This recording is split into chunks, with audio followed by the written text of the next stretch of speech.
Sebab jika kamu mengaku dengan mulutmu bahwa Yesus adalah Tuhan dan percaya dalam hatimu bahwa Allah telah membangkitkan Dia dari antara orang mati, maka engkau akan selamat.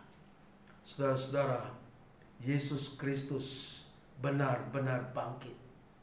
Dan kita perlu mengalami kuasa kebangkitan Tuhan Yesus. Kita harus mengakui dosa kita, yaitu dosa yang berkaitan dengan dosa tidak mengakui Yesus sebagai Tuhan. Karena itu Roh Kudus menyadarkan kita supaya kita mengakui bahwa Yesus adalah Tuhan di dalam hidup kita, supaya kita bisa memiliki keselamatan yang kekal. Karena Allah benar-benar telah membangkitkan Yesus Kristus dari antara orang mati. Melalui kebangkitan Tuhan Yesus, kita telah dibangkitkan dengan tubuh yang baru, yaitu tubuh yang akan pergi ke surga. Tubuh yang baru, tubuh yang telah dipermuliakan, tubuh yang telah diubah. Itu menjadi tubuh kekekalan, yaitu akan bersama-sama kelak di dalam kekekalan dengan Allah Bapa, Allah Putra, dan Allah Roh Kudus. Karena itu saudara-saudara dikasih Tuhan, kita harus mengaku dosa kita dan mengakui bahwa Yesus adalah Tuhan di dalam kehidupan kita. Dan ayat yang terakhir di dalam Roma pasal 14 ayat yang ke-9. Roma pasal 14 ayat yang ke-9. Sebab untuk itulah Kristus telah mati dan hidup kembali, supaya Ia menjadi Tuhan baik atas orang-orang mati maupun atas orang-orang hidup.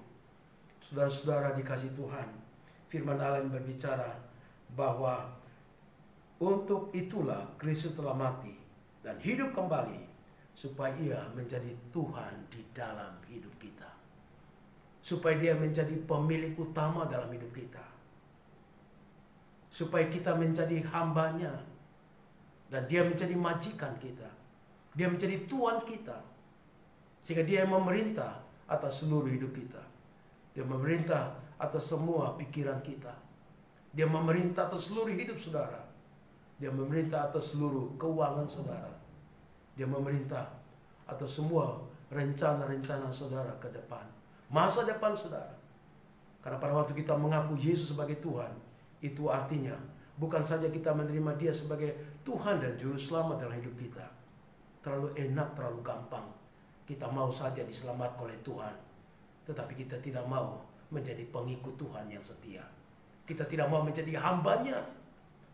Banyak orang mau diselamatkan oleh Tuhan. Banyak orang menerima Yesus sebagai Juru Selamat dalam hidupnya. Banyak orang minta supaya dosanya diampuni oleh Tuhan, supaya memiliki hidup yang kekal. Tapi mereka masih lupa, mereka masih hidup untuk diri sendiri. Mereka tidak mau hidup dipimpin oleh Tuhan. Mereka tidak mau supaya Yesus yang menjadi pemilik atas hidupnya,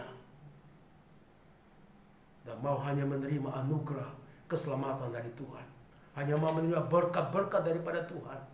Saudara-saudaraku yang dikasih Tuhan, kita harus menerima Yesus sebagai Tuhan dan Juru Selamat dalam hidup kita. Dan juga kita harus menerima Yesus sebagai Tuhan dalam hidup kita. Dalam pengertian, pada waktu kita menerima Yesus sebagai Tuhan dalam hidup kita, kita berkata pada Tuhan, Tuhan inilah hidupku, marilah Tuhan pimpin. Engkau kurios, Engkau Tuhan dalam hidupku, Engkau Tuhan untuk masa depanku. Semuanya Tuhan, Engkau pemilikku. Bukan lagi aku yang hidup, melainkan Kristus yang hidup di dalam diri kita. Itu artinya saudara-saudara, kita menerima Yesus sebagai Tuhan dan Juru Selamat, dan menjadikan Dia menjadi Tuhan, Tuhan dalam hidup kita, yang memimpin seluruh hidup kita. Itulah kuasa kebangkitan.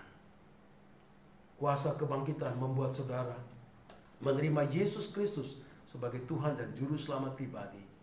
Dan juga kita menjadikan Tuhan menjadi kurios, menjadi Tuhan di dalam hidup kita. Sehingga perjalanan hidup kita ke depan ini dipimpin oleh Tuhan. Kiranya Tuhan memberkati saudara-saudara sekalian.